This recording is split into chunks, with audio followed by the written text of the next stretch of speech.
Just know you're not alone, 'cause I'm gonna make this place your home. Welcome to Good News with your host, Angela Savage.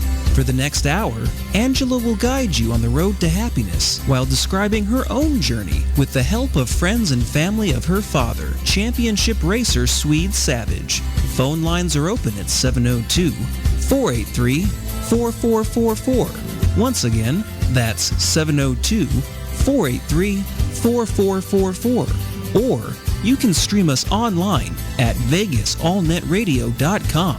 And now, let's start on the path of happiness together. Here's your host, Angela Savage. Good morning, good Monday morning, and welcome to Good News with Angela Savage on Vegas All Net Radio. Did you have a wonderful weekend? I know I sure did, but Monday is upon us, so now we got a clean slate for the week. I want you to get up. I want you to make that bed so you don't get back in it. How about today you just make a to-do list? You know, if you can't get to all the things that you need to do, make a list, and that helps me not get so stressed out about things. Last week I was really overwhelmed. So I made a list, and the only thing I managed to do was cross a couple things off the list. But hey, I felt great about it. You know, we only are responsible for today, so don't get too wrapped up in the future. You might get a little stressed out. Just, you know, we have the grace enough to get us through today. And the best way to get to the top, remember, is to get off your bottom. Janet Guthrie. Janet Guthrie has the distinction of being the first woman to compete in the Indianapolis 500. She first qualified for the race in 1977 and would also compete there in 1978 and 1979. Her best finish at Indy was 9th in 1978 and when she competed with a broken wrist. Her best IndyCar finish was 5th at Milwaukee in 1979. Janet was also the first woman to compete in the Daytona 500, where she started at 39th and finished at 12th, earning top rookie honors in 1979. The same year she first qualified at Indy. She competed in a total of 11 IndyCar races in her racing career and 33 NASCAR Winston Cup races. In her NASCAR races, she qualified and finished in the top half of the field more than half of the time. Her best finish in NASCAR was 6th place at Bristol in 1977. Janet has a Bachelor of Science degree in physics from the University of Michigan. This made her one of the few IndyCar and NASCAR drivers of her era to have a college degree. Her first job after college was at Republic Aviation, where she worked as a research and development engineer. By that time, she was already a licensed pilot and possessing a love for flying. In 2005, Janet published her autobiography, Janet Guthrie, A Life at Full Throttle. Sports Illustrated called it an uplifting work that is one of the best books ever written about racing. In 2006, she was introduced into the International Motorsports Hall of Fame. Because of her groundbreaking accomplishments in a male-dominated sport of auto racing, her helmet and her driving suit are housed in the Smithsonian Institution. It sure is my pleasure this morning to introduce you to Janet Guthrie. Welcome, Janet. Well, thank you, Angela. It's such a pleasure to be talking with you. We met at Indianapolis Motor Speedway a couple of years ago, and I have really enjoyed your company. Well, thank you so much. When I first saw you, I just couldn't wait to get over and just introduce myself, because you sort of have this aura. You're definitely part of the quilt.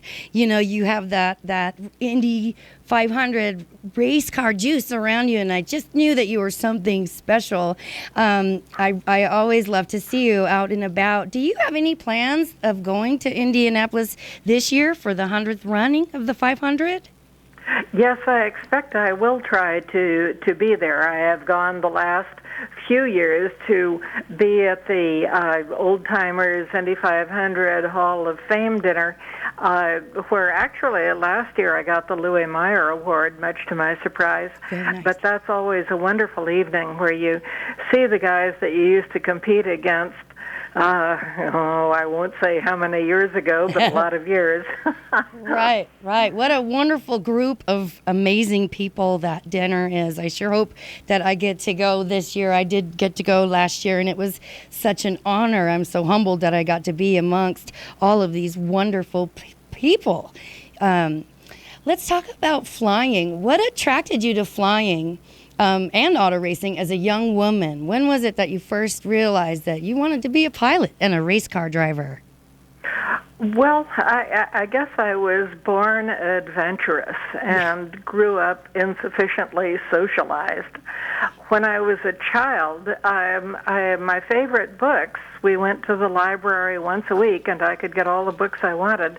My favorite books were about actually World War I fighter pilots. Wow. It wasn't that I wanted to be a boy. I just identified with that kind of adventure. Right, right. And I can relate to that. I have an adventurous spirit in my heart too. I ran with the bulls in Spain. I bungee jumped from 800 feet in the air. So I can really appreciate the need for adrenaline and adventure. And I just think that's part of what makes you so awesome. What are some of your best memories from childhood?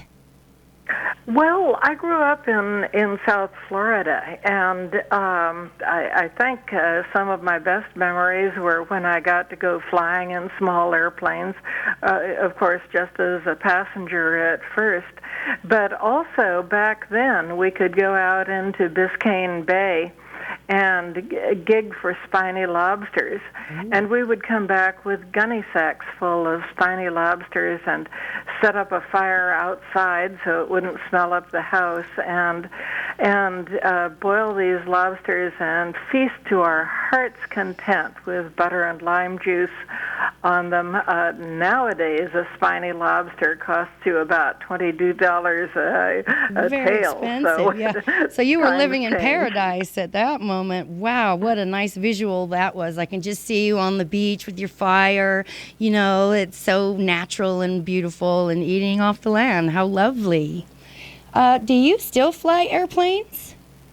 No, the last time I got my logbook signed off was in 1980, but I had always hoped that when my late husband finally retired from flying, we would get ourselves a little airplane and fly all around the coasts of the country and find a great coastal place to live out the rest of our years. But unhappily, he passed away a few years ago, so I guess I'll never get that done. Well, I'm so sorry, but I still think you should hold on to that dream for that little house that you'd like on the coast. I'd like to say that he's still with you, and I'm really, really sorry for your loss. It must be devastating. Yeah, it has been hard to deal with, but I'm sure there are many widows and widowers out there who know what I mean. Maybe just since we're talking about it now, what do you do on a daily basis to get through that sort of thing? Since you're experiencing it fresh now, how do you get through the day? How do you keep your spirits up, Janet? Well, it has been 9 years since my husband died, so I have become accustomed to the notion, as people out there know. And so it's a matter of going from day to day. At the moment, I still have a great deal of work to do in connection with my parents' properties here in South Florida, which takes a great deal of bookkeeping. Yeah. But I live in Colorado, and I love hiking in the mountains there, and I love some of the stuff I do there. How wonderful. Colorado is so beautiful. I have not spent enough time there, and I just have a feeling when I start to, I may want to stay. I'm very much into nature, too. It sort of settles my soul. So where do you live in Colorado? What parts? Well, I hate to say it because people think glitz and glamour. But I actually live in Aspen, which when you live there is really just a very, very nice small town. Mm-hmm. How wonderful. I'd love to see it someday. Everybody should see Aspen once in their life. I think so. Describe what it was like back in the 70s to not only be a woman competing in a man's world, but also to be one of the few drivers to have a college degree. Do you feel as though your degree in physics gave you any kind of competitive advantage? Well, that part of being a woman in a man's world, I just didn't identify that way. Initially, I identified as a pilot, and then I identified as a physics major, and the fact that I was a woman was basically irrelevant. I see that totally. But it was a different world back then than it is now, and not everybody was as open-minded to it. And I think it's great that you just never identified yourself that way, because you could really back yourself up with what you do. You know, you were just so awesome that anything anyone could say would fall to the wayside, because you were proving yourself out there on the track. I think that's great you have a physics degree. I've always been interested in physics as well. A fascinating field, a field of exquisite beauty. I really loved studying physics. It was, get back to that woman in a man's world thing, though. I think the first time I ever really got my nose rubbed in it was after I accepted Rolla Volsted's invitation to compete in the Indianapolis 500. I mean, up until that time, there'd been, maybe one thing here and there, but nothing that ever bothered me a great deal. But I had never realized how much antagonism there was toward women competing in what was said to be a man's world until I accepted the Indianapolis 500 challenge. So it was a great surprise to me. Tell me, what was the response? What was it that hurt you? I mean, what did they say? Well, I can't say I was hurt by it, because my feeling was basically, well, just wait until they get a look at what I can do, and then they can say whatever they want. So at the beginning, it was really terrible. Women don't have the strength. Women don't have the endurance. Women don't have the emotional stability. Women are going to endanger our lives. Which is all just ridiculous. We're the ones that brought everybody into this world. If we can give birth, we can do anything. So it sounded like you just kept your head up in the air, and you knew that you were good enough to not, have to listen to any of that stuff, and you proved yourself. So God bless you for that. You have paved way for future generations of women to just not even accept any of that to be true. We are equal, if not better and smarter, do I dare say? But I just did, and we'll never let that slow us down. Compare your experiences in NASCAR to IndyCar in terms of the competitive environment. Well, of course, they were entirely different things. In 1976, when I first got my first crack at the Indianapolis 500, and in 77, when I first made the field, the Indianapolis 500 was the greatest race in the world. I'm sure there was Grand Prix. NASCAR was strong, but not nearly as important as IndyCar racing.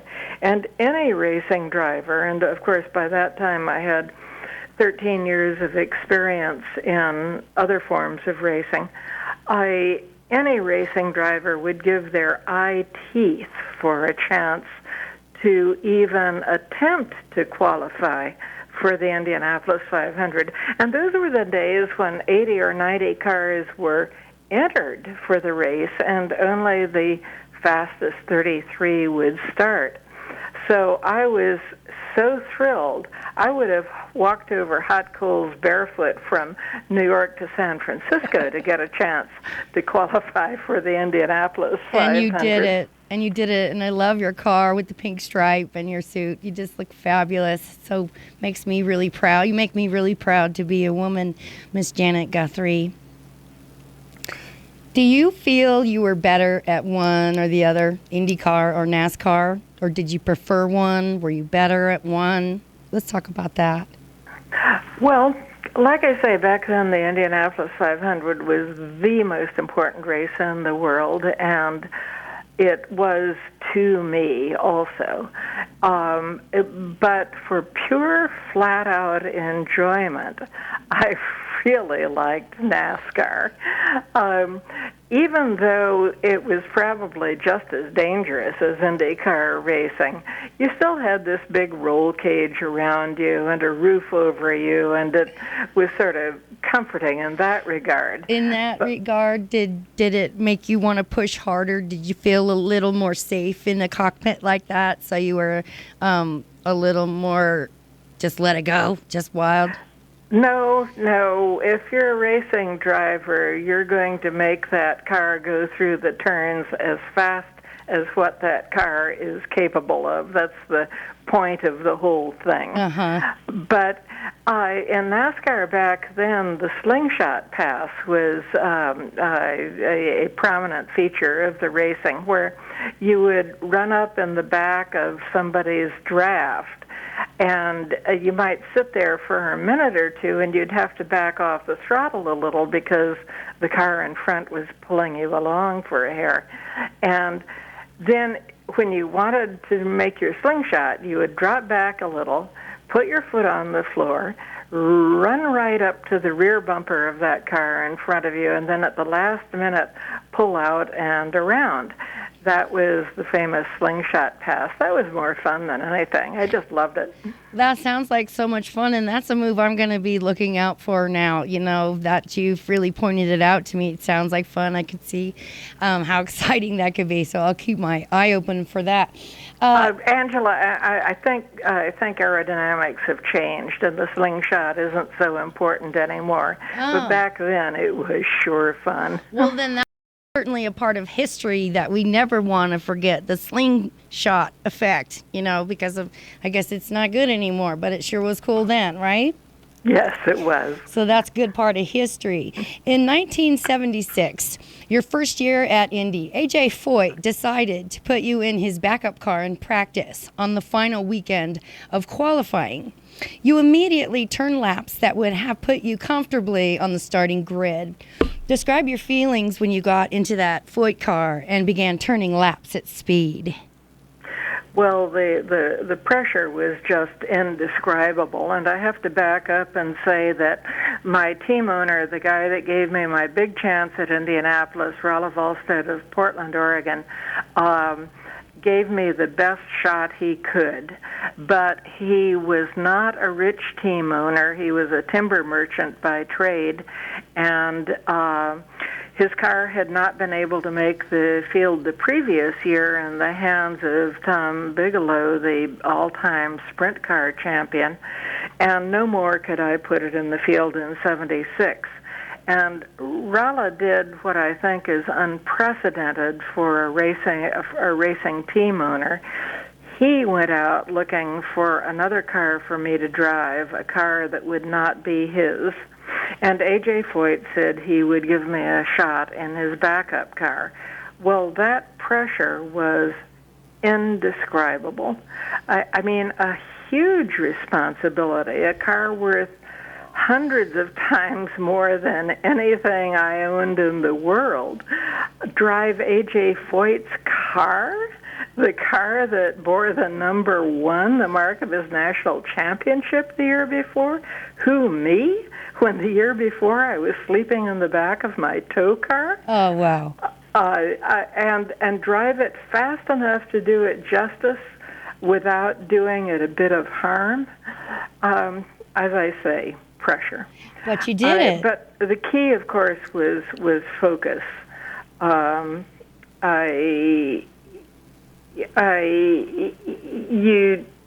The focus that you have to have in auto racing is like nothing else in the world, as far as I know. that was all that mattered to me once I got into the seat. Yeah. Wow. AJ Foyt's car, number 1 with Janet Guthrie in it. That's something else. Tell us, Janet, how did you break your wrist before the 1978 Indianapolis 500? And how did that affect your race? Oh, that is such a silly story. There was a charity benefit tennis match. Well, I don't play tennis, but another driver ran into me that morning and said, "Oh, come along. We'll go out there early. We'll do our duty. We will meet with our ignominious defeat before anybody is there to see us."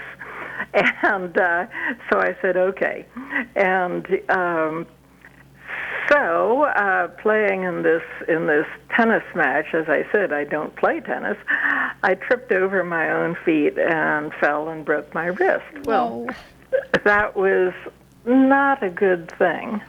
But during the race, actually, it was the least of my worries. That 1978 race was the year I ran my own team, and bought the car, hired the crew, rented the apartments for the crew, rented the curtains for the apartments for the crew, and all the other wonderful stuff that a team owner gets to do. And to have got it in the field and be ready to take on the greatest race in the world yet once again. During the race, the broken wrist was the least of my problems. We had a clogged fuel vent that made our pit stops interminably long because the fuel wouldn't go into the car. Oh. I had very unwisely worn a brand new head sock, the Nomex thing that goes under your helmet, and it had fringes around the eye holes, and it slipped down into my field of vision. So I had to keep my head tipped back a lot in order even to see it all. Oh, my. And in addition, the chassis was too short. The car had been built for Gordon Jodcock, whose legs must have been at least 4 inches shorter than mine. And my right foot started going numb. So I started having to hold the accelerator pedal down on the straightaways with the arch of my foot, and then as I approached the turns, I would slide the ball of my foot back onto the accelerator pedal so I could ease off just a hair, as at that time was required. You had to ease off in the turns just a little bit. And then the radio shut itself off. Oh, my goodness. It had to be held open in order to talk to the pits. So all I needed was a long prehensile tail to hold on to the radio control button. But in any event, we ended up with a 9th place, and I had thought that the best we could do with that car was probably going to be 5th. But we got a 9th, and I said, I'll take it. Wow. I mean, with all those things going on, I bet a lot of people didn't know about the other stuff. We knew you had a broken wrist, but it sounds like all the cards were kind of stacked against you, but you pulled through, Janet, and wow, that just makes you, I mean, you're one of the gladiators that runs that course, and you can do it wounded and with a car that's not great, too. So, hats off to you, toast to you, Janet. Wow. That is an amazing story. Did you ever play tennis after that? No. I think we're done with tennis. For now. Janet, may I take a very short break and keep you on hold just for a minute while I do that? Of course. Thank you so much. Remember, you're listening to Good News with Angela Savage on Vegas All Net Radio.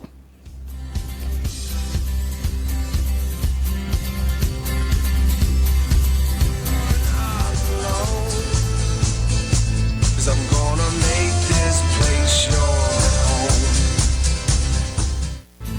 home. Welcome back.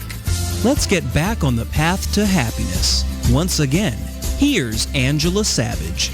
Good morning and welcome back to Good News with Angela Savage on Vegas All Net Radio. Today I have Janet Guthrie on the phone and I am over the moon to have such a wonderful guest. Janet, are you still there? I'm still here. Thank you so much for waiting. I appreciate that. Let's see. What do you feel were some of your best traits as a driver?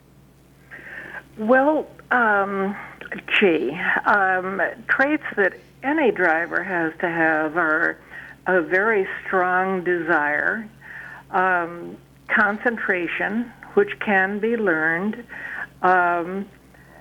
judgment, emotional detachment, not getting excited or angry on the racetrack. And in addition to those things, what I had, I think, was a good feeling for the machinery, making it part of yourself, having your nerve endings out at the tire contact patches. A couple of examples. Once at Indianapolis, under very, very stressful circumstances, I heard a noise in the right front that was not right. This was in practice, not during the race. And we were running short of time to qualify, and I brought it in, and I told my team owner, I think that a right front wheel bearing is going. And he sort of looked at me cross-eyed, but they took it back to the shop and pulled off the right front, and the outer wheel bearing was okay, and the inner wheel bearing was disintegrating. Wow. And Rallis sort of whistled, and he later told people that most rookies would have driven it until the wheels fell off. Right. Or another one, in 1978, going down into our turn, I heard a tiny little clunk from the back that wasn't right, just the tiniest little clunk. And brought it in, told my chief mechanic about it. We consulted with George Bignati.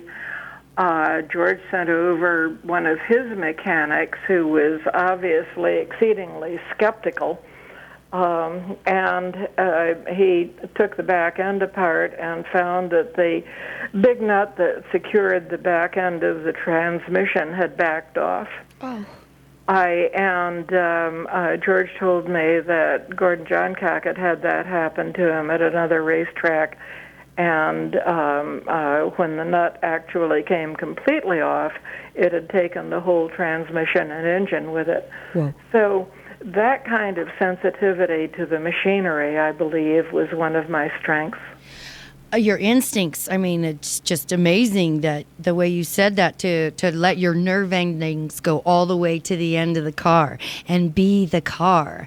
And having those kind of instincts must have been, that really an incredible edge for you. I mean, wow, that's just really something else. Obviously, qualifying for your first Indianapolis 500 had to be one of your best memories. But what are some of your other racing accomplishments that stand out in your mind? Oh, boy. Well, let's see. I would guess the first one was the first ever 500-mile race at Watkins Glen on the road racing circuit in 1964 in my Jaguar XK140, the first race car I ever owned. That was a long time ago. Oh, wow. When I finished sixth overall in a field that included Cobras and Corvettes with the first engine that I had ever built with my own hands. And I built it in the back of my station wagon with a torque wrench borrowed from the gas station across the street. I did the valves in the little one-room apartment that I had, and I was doing it all right out of the Jaguar shop manual because I knew nothing. But it worked. It worked, and we had this great finish. It was the first time I ever made the New York Times, actually. Wow, you are something else. Something else. I want to ask you, what were your parents thinking when you first told them that was the direction you were going to go into? Were they Were they nice about it?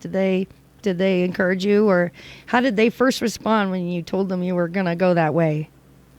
Well, I was out on my own by then. I had graduated from college. I was living in New York. My parents were in Miami, and they had been unusual parents, I think, for that era in letting me go my own way. If I wanted to ferry airplanes from Washington or Chicago down to Miami when I was 19 or 20, they didn't say, no, you can't do that. So they never understood my passion for racing, but they were supportive. And they never stopped you. That's fantastic. Wow. As if trying to qualify at Indy isn't stressful enough, you had to contend with some fans and even some competitors who said hurtful things. We were talking about that a little bit earlier. And how did you manage to deal with that? Is that part of your emotional detachment plan, is to just go in there and try not to let anything rattle your chain? Well, sometimes I could laugh at this stuff. Sometimes it made me mad. But the only way to deal with it was on the racetrack. And so if I went out onto the racetrack and made these people look foolish, that was the only way to do it. And so that pretty much happened, which was quite gratifying. Wow. And even more gratifying was to see attitudes change, especially on the part of the other drivers who, once they figured out that what I did on the track was just like what they did on the track, that I could give them some competition, that I was a courteous driver, knew what I was doing, to see those attitudes change was very, very gratifying indeed. I bet. Groundbreaking. Boy, you were breaking new roads. You were making new roads for the future. Do you have a female driver today that you particularly like better than any other? Do you have a favorite? Oh, I think my single favorite is retired now, Sarah Fisher. She was really, really good. She was the one who broke a good number of the old records that I set before she was even born. And now she's a team owner and has had success with some wins this last year or two, and has a couple of kids, just the world's most delightful person. She's based in Indianapolis and will be fielding a car in the 500 this year, and I really like Sarah Fisher. Among women who are still driving, probably Simona Di Silvestro, is very talented, the Swiss. And Catherine Legg is getting a shot again this year. So I've got my fingers crossed for both of them. Me too. I can't wait to see how far they go and what they do. Eventually, your career was cut short due to difficulty of landing sponsors. Many male drivers suffer the same fate. Do you feel that being a woman back then helped or hurt your chances at getting a sponsor at all? Well, back then, in my opinion, it made getting a sponsorship much more difficult. I owed my initial ride at Indianapolis to the faith of one team owner, Rolla Volstead, who is now 97 and not doing really well, but we've remained close friends all these years. And after that, it really got tough, and I deeply regret that I wasn't able to continue, particularly in NASCAR, because I think that without any question, had I been able to continue in NASCAR, I would have won races in less than the usual 5 years. But if wishes were horses, beggars would ride, Right. as they used to say. What did you end up doing after that? I mean, where do you go after being in the Indy 500 and in all these NASCAR races? And then when that's over, what did you do after that? Well, when I finally decided that I had to quit chasing sponsorship, which was actually in 1983, I said, if I keep this up, I'm going to jump out of a high window. Can't have that. So I turned my attention to writing my book, Janet Guthrie, A Life at Full Throttle. Mm-hmm. And I had no idea how long it was going to take me, but I turned out to be a really slow writer. I wrote the book. It was eventually published. I'm proud of it. I got married. I had a home of my own for the first time. I served on boards of volunteer organizations. I do confess I'm slowing down a bit at this point. I only gave 3 speeches last year. Wow. But that's what comes of being 77, for crying out loud. Oh wow! You come across as an eternally youthful soul, and sound and speed. You'll always be young, at least in my eyes, and all of your fans. People were really excited to get to hear you this morning, and everybody just said that your book was their favorite book of all books, not just of racing books. So I'm sad to say I haven't read it yet, but you can best believe that's going to be top on my list of books to read, and maybe, just maybe, I'll get to see you at the Indy 500 and you'll sign it for me. I'm sure I will. Oh, that's wonderful. I'd also love to send you a Sweet Savage t-shirt if you'd like one. I'd love you to have one. Oh, well, that's terrific. I never knew your father, but of course his name was very, very well known at the time. Mm-hmm. Mm-hmm. Good. I'd love to get you a t-shirt, and I can't wait to start reading that book. Let's see here. It was 13 years before another woman, Lynn St. James, would qualify at Indy after your last run there in 1979. Why do you think it took so long for another woman to come along after you? Well, at that time, there was a relatively small pool of women drivers at the lower levels. There were definitely some who were capable, but who didn't get the chance. Dollars were always the issue, of course. So, in my opinion, it was a combination of those two things. Okay, awesome. I need to take one more short break before the end of our show. Is that okay with you, Janet? Of course. Thank you. Remember, you're listening to Good News with Angela Savage on Vegas All Net Radio.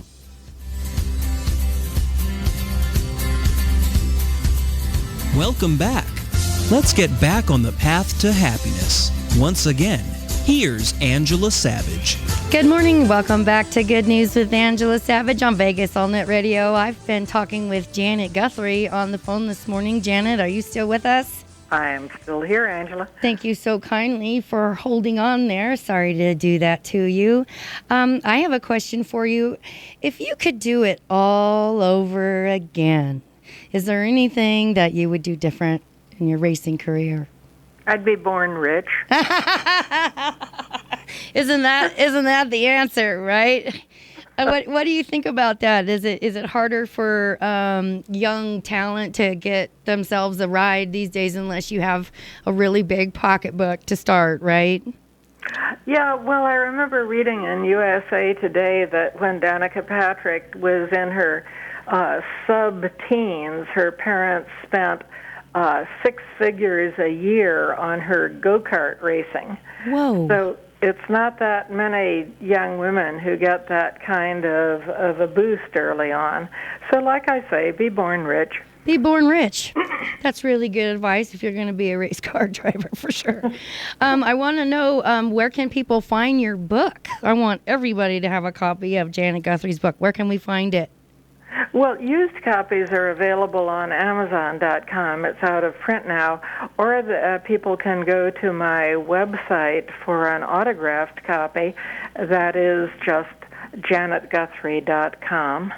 Okay, well, I'll be on that list for sure because I didn't realize we couldn't order new ones. So I'll definitely have to get one and I'll read it before I see you in May. Is it May yet?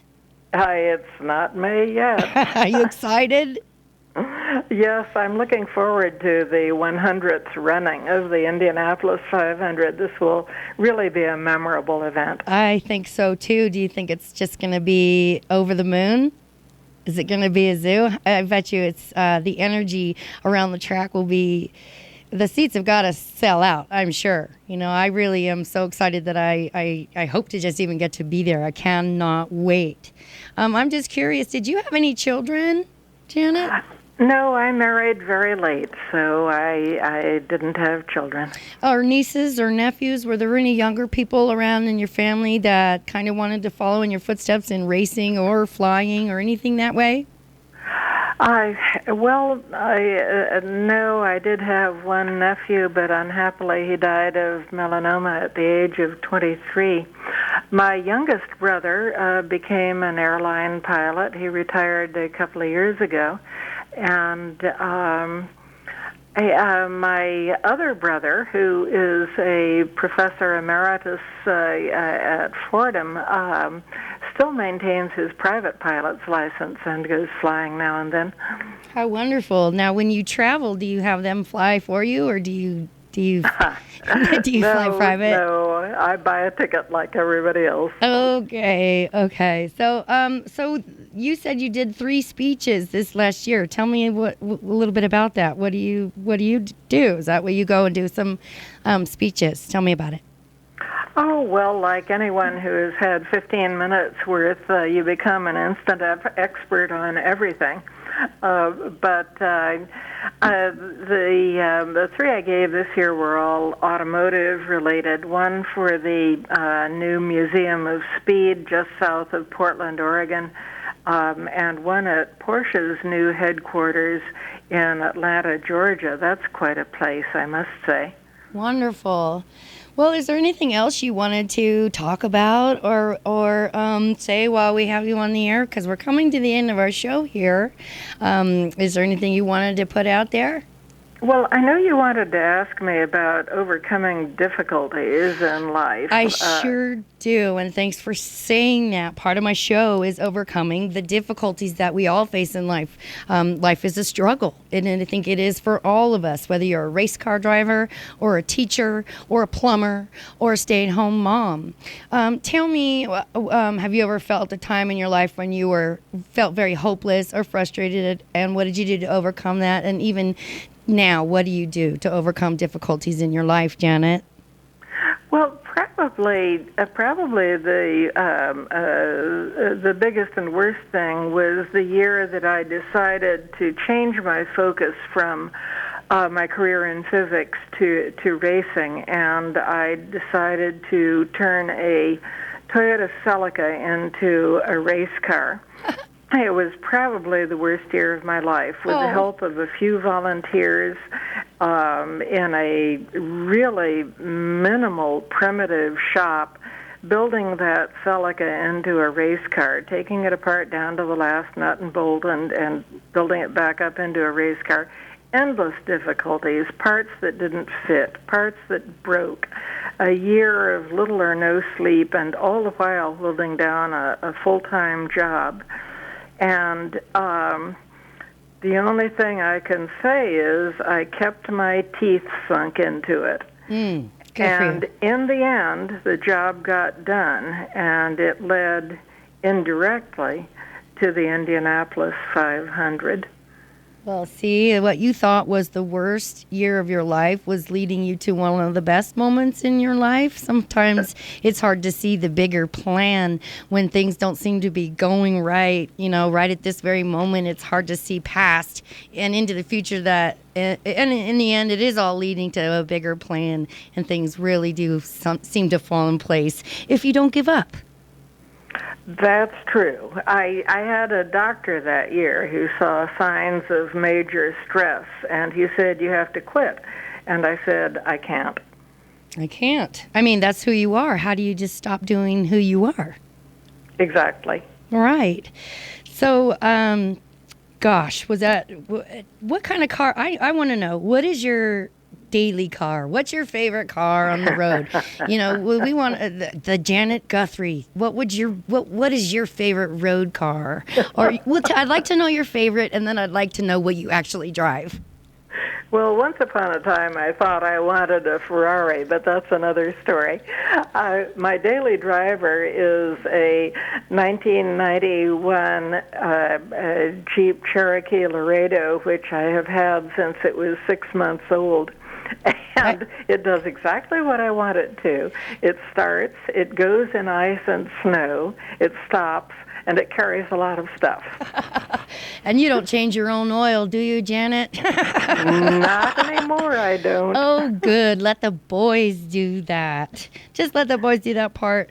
Well, wow. This has been one of my very favorite shows. What an honor just to sit and talk with you, Janet. Thank you from the bottom of my heart for being a part of this. And I sure hope I get to spend a little time with you next year at the Indy 500. Angela, I must congratulate you on the questions you've asked. They've been perceptive and insightful and very interesting to respond to, so congratulations. Thank you so much, Janet. I appreciate that very, very much. We'll be in touch, and I'll see you next year. Okay, Janet? Excellent. Okay. Outstanding. Bye-bye now. See you soon. Bye. All right, that was Janet Guthrie. Oh, my goodness, what a wonderful woman she is. I feel so inspired. I feel like building a race car right now. I'm over the moon. That was incredible. Thanks again, Janet, for being such a gracious host and for your wonderful answers. Wow, can't wait to see you next year. I'm going to go ahead and get to the music part of my show. I do want to say rest in peace, David Bowie. The world is mourning your loss this morning, but we're thankful that you were here. I'm going to go ahead and play. This is my family's theme song that we like to jam to in the morning. We sing and dance and laugh together and play our song. We're going to play Capital Cities, Safe and Sound. Thank you for listening to Good News with Angela Savage on Vegas All Net Radio, and we'll talk to you next Monday. Ciao.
Show